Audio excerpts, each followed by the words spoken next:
Welcome back, everybody. Another episode of a bit off topic podcast. We got together talking about things. That's staying in too, goddamn. I should probably redo that, but I won't. Redo it. Well, we'll redo it. Yeah. Nah, it's good. People, okay, shit. We running it. We getting live feed. We going. Fuck it. We'll do it live. We'll do it live. Fuck it. But we talking about another animated movie that you watched. I believe this one was Teen Titans versus Justice League. Yes. Right. Okay. It's been a while since I watched it, so it may be a little fuzzy about certain details, but I know it was one I liked. So just dive right into it. What was your initial reaction? Another A+. I loved it. I loved it because of two things.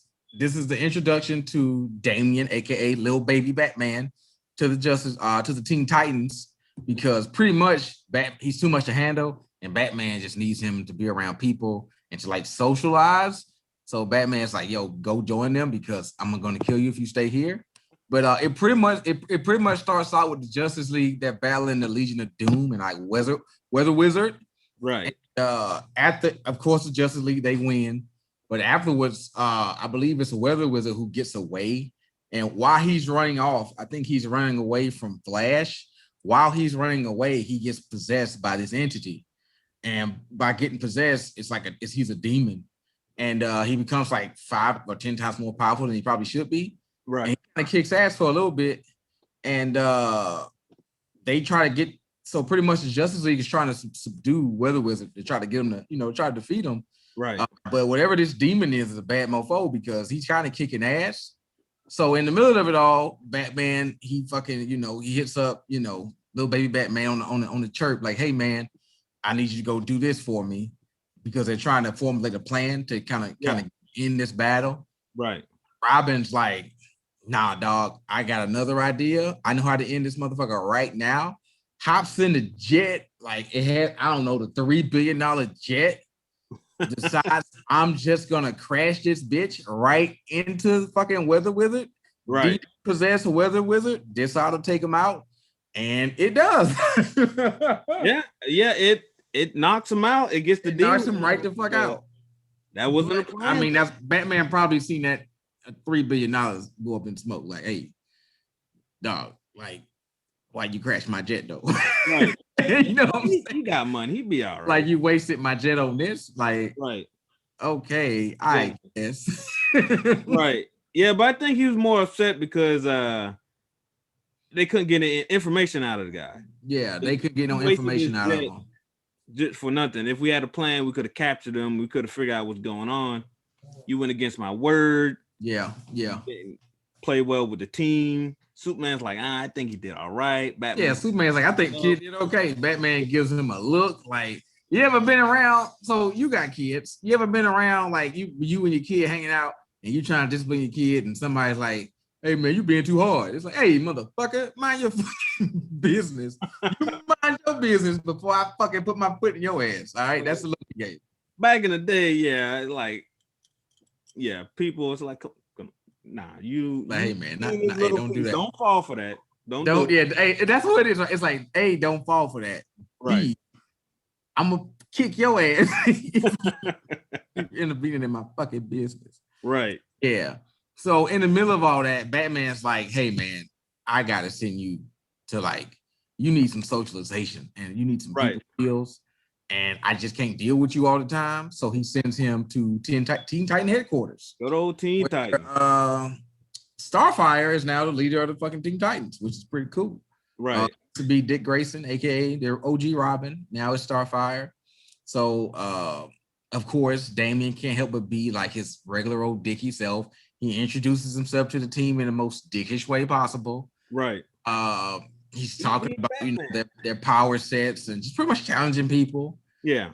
It's so funny. He challenges Blue Beetle, and Blue Beetle murders him. Yeah, Blue Beetle's a heavy in like a very literal sense, because apparently Blue Beetle has that bug on his back that he really can't. Yeah, the scarab. Yeah, and that scarab he doesn't like fucking Little Baby Batman either. He's like, "You know what? Fuck this guy. I'm gonna fry his face off." Boom. I didn't have his face, dog. I was shocked. I was like, oh. So when it happened, I was like, oh, okay. Because I'm used to cartoons. I'm like, oh, he hit him with that full blast beam. That don't mean nothing, no. He gonna get up and hit him back. No, he was dead. It's like, yo, Right. Yeah. they show half his face burnt off, half his hair is gone. I'm like, oh no, that's wild, he dead. Like, it's like I keep saying it because I keep saying like I know, like I'm this is like these are the graphic novel adaptations, so these aren't like Warner Brothers cartoons. Right. Every once in a while, it'll still like kind of like, oh shit, yeah, like Yeah. oh he dead. Yeah, that's what makes these so good. They can take those liberties. Yeah, yeah. 12-year-old boy on camera. And I'm not gonna lie, the rest of the Teen Titans don't really seem all that down about it, to be honest. Raven's like, I can heal him, so that was good. So that's where you bring in the animated stuff back in, because Raven just kind of does a spell because she's from another dimension or from another planet. You know what I'm saying? Right. Yeah. The big revelation. There you go. The big revelation in this movie is that Raven is from another planet, and Raven is like half demon. She's like half demon, half human. Right. Specific. She's like half the devil. Only his name is like Trigon. Well, he's not necessarily the devil. He's is she? I thought her mother was like human, or is her mother was a human? Her mother was a human Satanist. Yes. It's always a good combination.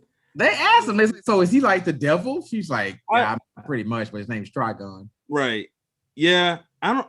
He might be the devil of the DC universe. I don't really remember too much. I know he's very powerful. Yeah. He's not someone to mess with. He's not somebody to mess with. It turns out Trigon is trying to make an attempt to break the barrier between Earth and hell, because he's trying to make his return and wreak havoc. So Trigon was the one that actually possessed the Weather Wizard earlier in the episode. Right. Yeah. So that kind of all comes to light. To Damien's credit, Damien kind of senses like she's not telling you guys something. Yeah.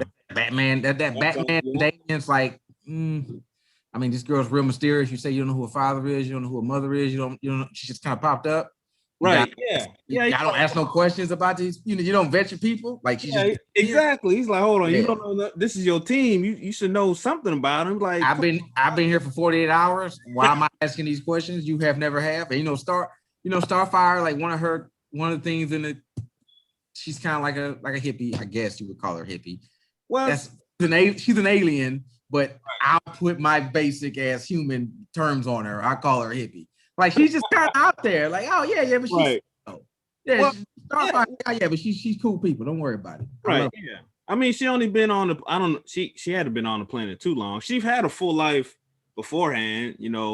She is a princess from another planet. Then she became a slave when I think her sister took over or something like that. And then she ended up on Earth. So she had a full life before she got to Earth and joined the Teen Titans. And even though she can learn new languages by making out with people, a little tongue twist over there. It's still broken. She's not very good with certain pronouns and stuff that. Yeah, she's not very good with certain pronouns, and right. But she has her own way of doing stuff. Yeah, exactly. I mean, and she's strong enough to back it up that she don't really have to, it makes up for other things she's missing. I do think one of the cool things about her, the character they created, was, like you say, she learns new languages by kissing people. Yeah, I think that's kind of cool. At first, I was kind of taken aback when I first learned that. Right. Like, I gotta stop applying. I'm putting myself in this universe, and I gotta stop applying my own human standards. Right. She's an alien, so maybe that would be a good way to fucking, And it's so funny because Blue Beetle, being Mexican, is like, hey, I know Spanish. Right. Yeah. If you want to learn, if you want to learn some lingo, I know Spanish. Yeah. I can help you out. A couple extra lessons. Yeah. So it's one of the things we're probably gonna touch on in this conversation, because I mentioned it to you earlier, is I'm a little taken aback by Grown Up Starfire. I am. Listen, I know how it goes for female comic book characters in stories, in comic books, but I only ever knew little girl Starfire from the Teen Titans movie. And I noticed that, so to set this whole thing up, Damien's not getting along with the team. He's not getting along with the fucking team. Like everybody's bumping heads with him. And Starfire's trying to figure out a way to ingratiate him to the team. So they decided to go and they decided to go to the carnival, I want to say it was, or something like that, like a little team building. And during that confrontation, during that event, Trigon and his demons emerged again to like wreak havoc and try to pretty much telling Raven to come back. Them people took some liberties when Starfire like transformed from her regular clothes to her Teen Titans clothes. They took a lot of creative liberties. They zoomed in real tight on her ass crack before the skirt formed. Right. I'm getting older, so I was just like, did you have to do that? Hey man, you know what sells? You know what sells? Come on, man. And so just let you guys know, we'll be talking a little bit more about this as we go along now. It's just something that I noticed because I watched 2 Teen Titan movies today. The sexualization of these characters. So I actually had to go back and start Googling some stuff. Apparently there's a long, rich history of Starfire and like her sensuality. Yeah. I only watch cartoon Teen Titans, you know what I'm saying? So I'm not real used to it. But DC, they take some liberties with some of this stuff. Like she makes some sexual jokes. At one point she hits Dick with like oh, you don't do it that well, and in front of the team, and Dick's like, excuse me? And she's, oh no, I'm not talking about during sex. It's like he actually does that very well. Right. I gotta wrap my head around it because I'm used to, she's oblivious, she doesn't know what she's saying. She's an alien. She's kind of innocent about it, but at the same time, it's kind of like not really, like she kind of knows. Right. I did notice that the creators took some liberties with her sensuality. And look, I get it. But at the same time, I'm kind of like, did y'all really have to zoom in like that? Did you have to do that? Was that on your mind? You still think I just imagine like 5 dudes in the creative room putting the cartoon together. When that shit's hitting, they're like, no, get closer. More crack. More ass. More. I'm like, no, did y'all really have to go in her crack when she transformed? Did we have to do that? But whatever. Yeah, that's part of the only reason they made her adult age. Even though she's older, I don't think she's an actual teen when she comes to Earth. She just looks and acts younger. Yeah. But that's why they made Dick Grayson older and her, so they can do that kind of stuff and make those kind of jokes. Because you can take a lot of liberties, but when you start talking about certain things, it's like, okay, take it easy, Stephen King. Like, calm down a little bit, man. Yeah, take it easy. Hey, Stephen King, fucking relax. Like, don't get me wrong. We all know sex is a part of the teenage experience. Right. But at the same time, like her outfit is real cut low. And I'm just like, do y'all have to do this? Right. Like I say, it's true to the comics. And people have been talking about like her sensuality for quite some time. Because there's one point where she's just like, she's sexually free as fuck. She's like, listen, I'll do what I want to do. Dick can't stop me. I forget who it was with, but the guy, she just straight up asked, hey, you want to go to the bedroom? He's like, ain't you with Dick Grayson? She's like, I'm with him, but like, if I want to do it with someone else, I can. Do you want to? Yes or no? I do what I want to do. Well, I do what I want. Cool. And like, I understand she's not actually an alien. Someone wrote this down and drew it. A human did it. It just makes it seem more okay when they do it that way. Like, oh, she's not human. She's not human. Stop applying your human sensibilities, you simpleton. It's like exactly. Yeah, but I fully understand that some okay. guy wrote it and it's like, oh man, yeah, an orange chick. Oh man, yeah. So if you make her orange, you can do anything. Right, yeah.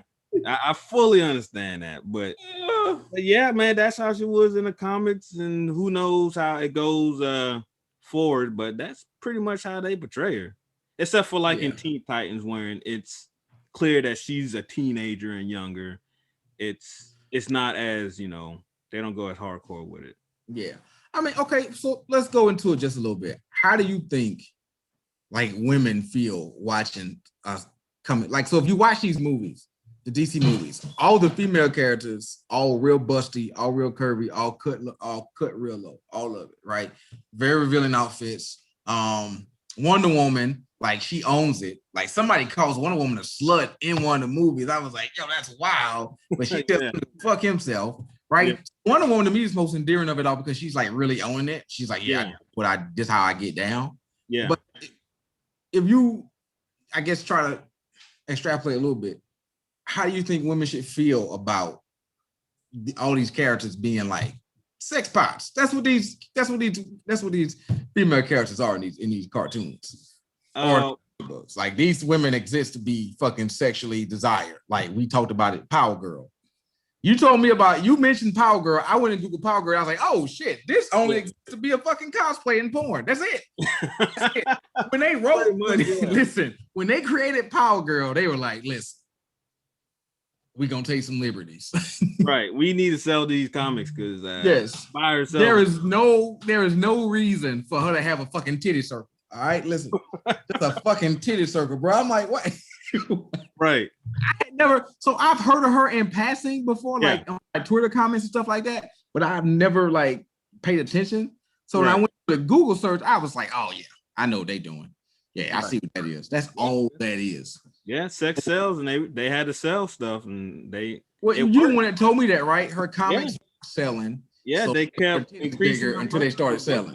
Until sales went up good enough, and then, you know, that's basically it. Like, it sells. It's always going to sell. But look, I'm not going to answer for any female. I'm not going down that road. When you ask me what a woman would think, I don't know. I tried to get you. Nah, bro, ain't get I thought you were gonna take. I thought you were gonna take the pick. No, sir. You can have him on the hook, dog. Let me reel him back in. You can ask your lovely wife. No, I'm not gonna do that. But no, I mean, there's always people on both sides and in the middle. It's too much. Fine with it. Oh, she should be able to show body and stuff like that. I'm actually curious about, well, not really, but it's the same thing with the men. Like there's superheroes that only wear underwear and boots, you know. They only wear drawers and boots. Yeah. Like that. And it's like, why is that bulge there? It's like, what's really going on here? You know, it's like, come on now. Who's that for? Right. Yeah, like all of them gotta wear skin tight uniforms. And that brings me to another thing it's off topic, a bit off topic from what we're talking about. Like Superman be in these fights, he be fighting in volcanoes and all this stuff, and his suit don't get messed up. Like all these like characters fighting and they suit don't get burned and don't get ripped. Batman spends big bread designing a costume. He went to Marvel and got vibranium or something. Yes. Because I'm like, okay, Superman, I get you, but when you dive into a volcano, your cape should at least burn a little bit. Your cape should burn, all right? Yeah. Well, it's like, nah, man, I'm good. No, high tech is classic. It's classic. Yeah. Like Power Girl and that titty circle is made of vibranium. That's what's happening here, right? Right. Yeah. But yeah, you know, but the costume stuff, there is a certain aesthetic that people have come to expect, so I do get it. And let's be clear, we here to sell books. Yeah.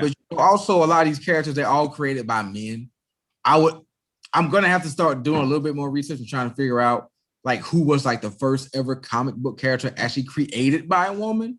Right. We know now a lot of women in the industry now, they kind of take some liberties and they get a chance to kind of adjust. But once you make the character what it is, that's the character. So you can't do too much. But I do want to see what would, because one of the themes of, let's say, a Starfire, Power Girl, or Zatanna, I went back and I looked at who created them.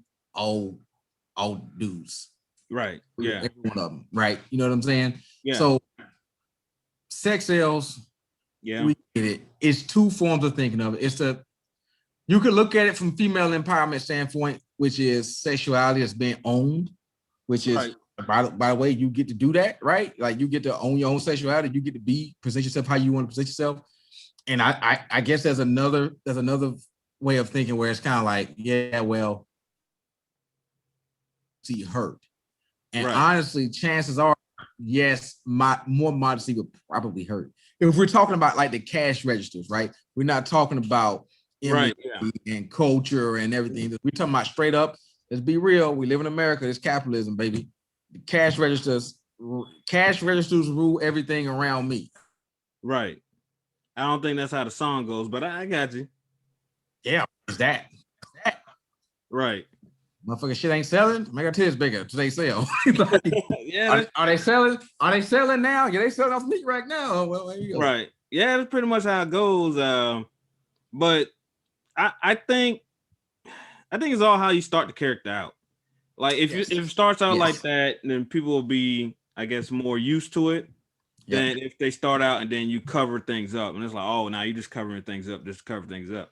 But if they start out, I guess more presentable or whatever you want to call it, it's like, okay, it's normal. But when you try to censor or cover things up, I think that's when people have a problem. That's when people start to, if you create a character in a bit more modesty, then I don't think people won't have a problem with it, because that's been established, right? It's canon. This is just how this person looks. This is how this person presents themselves, right? But yeah, once you create a certain image, don't you take that away from me.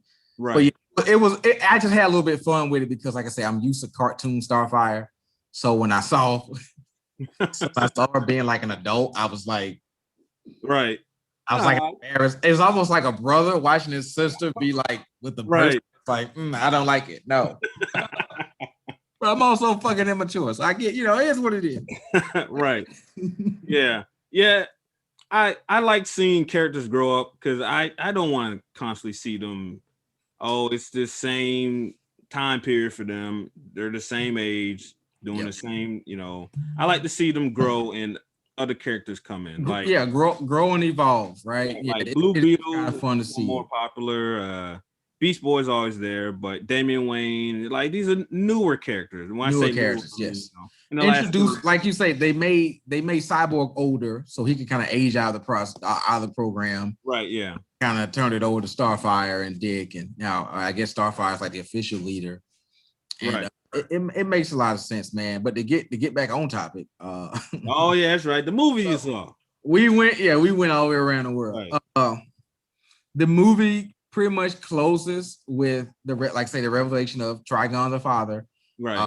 She captured him in this jewel, like way back when, and that's how he was contained, but somehow he got out. So essentially Trigon breaks out. He wreaks havoc on Earth. The fucking Justice League can't do shit with him. He bitch slaps Superman. He bitch slaps Wonder Woman. Like, damn, this dude's bad. He really is a bad dude. Yeah. And, Raven has to kind of cast that spell again and get him and recapture him back into that diamond. But apparently they only do that on the home world in which she's from. So in hell, they had to go to hell to do that. Right. And so that was pretty cool. Yeah. And Damian saw Cyborg. They take Cyborg alone, and it was pretty dope, man. Pretty good movie. Really nice movie. Really entertaining. Like I say, once again, I definitely recommend it, man. Go watch it. It's so fun. It's a little dark. Like I say, Robin getting murked like 10 minutes into the movie. Super funny, but at the same time, it's like, ew, damn, he dead. Right, man. You keep calling these dark, man. When you see that last movie, it's completely different, man. I told you I saw the first 5 minutes and it was already like, ooh, buddy. Yeah, like it starts off nuts, but it just it doesn't end. It doesn't end. It keeps going like that. But one of the things I liked in this movie, towards the end, when Damian confronted his grandfather, and that the guy that he looked up to, Yes, like Ra's al Ghul. yeah, and he had to make the choice, his team and Raven and his new life Yeah. over the guy who raised him and all that. So Yeah. that was good to see because you saw him grow in that moment. Yeah. That Yeah. he realized He was looking forward and not so much trying to please his dead granddaddy, right? Right. Yeah. Yeah. So all that's good, and then you get to see how the jewel ended up in Raven's forehead. Yeah, that was a bit of an origin story. Yep. Yeah, because when the movie first, I'm like, hold it, she looks different. Looks like something's missing. Then it's like, okay, that jewel, and it's also super funny because he's trash talking her the whole time. Yeah. Like you can hear him in that jewel. He's in the jewel like talking shit. Yeah. Like, let me the fuck out of here. I'm gonna kill your whole fucking family. I hate you. You a fucking bitch. Like he's talking shit the whole time. Yeah. And he's like right there on the forehead. Yeah. So that could give you. That's also kind of maybe explains why going forward in the story, she's always like contemplating, always meditating. Like she's always like inwards with herself. Yeah, she's literally fighting demons. Yeah, the entire time she has a huge responsibility. She got a demon on her forehead. Yeah, she got to stay on top of her game. Yeah, but yeah, Raven's always been one of my favorite characters. I don't really know why though. I guess because she's kind of, even though the Teen Titans they're all different from humans and all that, she seems to be the outcast from those group of outcasts. It's like she's got her own demons she deals with, and she's not really big on asking for help or things like that. Yes, so, Raven's always been one of my favorite characters in DC. Gotcha. Favorite is Raven, but Raven. And we'd also be remiss if we didn't tell everybody that Trigon also possesses each member of the Justice League. Yeah. And you remember when can't do shit with him, bro. Superman broke Flash leg to slow him down? Yes. Yeah. He was like, hey man, I'm sorry, bro. To kind of get to break him out of the trance. Yeah. That was dope. And Teen Titans had nothing. And it was funny because Cyborg was like, hey man, because when it happens, when they get washed by the fucking Justice League at first, they like try to go chasing after them. Cyborg's like, hey, don't chase them because I mean you just got washed. Right, yeah. Yeah. It's like, come on. We gotta at least break Superman out of this trance because like it's so fun. The best thing about like all these, the through line through Justice Leagues and the Teen Titans is everybody knows Superman that dude. Yeah. Like it's really cool to see because everybody's like, hey, without the big guy, we can't do this. Like we gotta get him on board. So let's get the demon out of Superman first, because if you approach him again, you might die. Because he fucking washed y'all and he barely tried. Right. Yeah. Like, that shit was funny. I'm like, dog, you have to say it like that, but it's true. So Superman's the big gun, but you kind of have a chance if Batman's there. But Batman took himself out, which I thought was large scale Batman. Batman's with a group. I'm all for it. He's like, oh man, I'm about to be taken over. I can do a lot of damage. Let me take myself out so I don't become a problem. And Damian's like, nah, that's why he did it. My dad's not a did it. Like he knows what he's smart. Yeah. He's sacrificing himself to save y'all. So y'all need to calm down. Hey, because you get fucking around and get Batman possessed, he'll come up with one of them schemes again. He set you motherfuckers fire. You can't put yourselves out. All right. So yeah. Like you don't want that. You like, I see up. You don't want that. Yeah. So yeah, that the whole another movie that I like. I'm glad that you enjoyed it. I did. It's DC. I don't even know who writes all this stuff. I should probably look into more of that. I'll look into it too. But man, it's all good. All the animated stuff is good. It's dope, man. But that'll wrap it up for this segment. Highly recommend it. Once again, Justice League versus Teen Titans. Go check it out. It's on HBO Max. It's super fun. Everything we're talking about is on HBO Max. That's the best thing about it. Everything that we talk about is on HBO Max. So go check it out. By the way, HBO, if you want to be a sponsor, I wouldn't turn it down. I'm just saying, like TNT, HBO. Listen, I give you some free shit for a little while. All right, I'll drop it down. All right. So our 37 listeners can fucking go but we got contributed. 38 coming. So Who knows? We might make we it. got 38, 39 right now. Right. Listen. HBO, AT&T, DC. If you want to bring us off a little bit of some change, I'm not gonna turn it down. Right. That's all. Yeah, Star Wars. I'll be a stormtrooper. I get shot. You know, whatever you need, I got you. Yeah. But that ends it for this segment, man. We're gonna take another small break and we'll come back and we'll talk about the last movie. Right. All right. Y'all take it easy.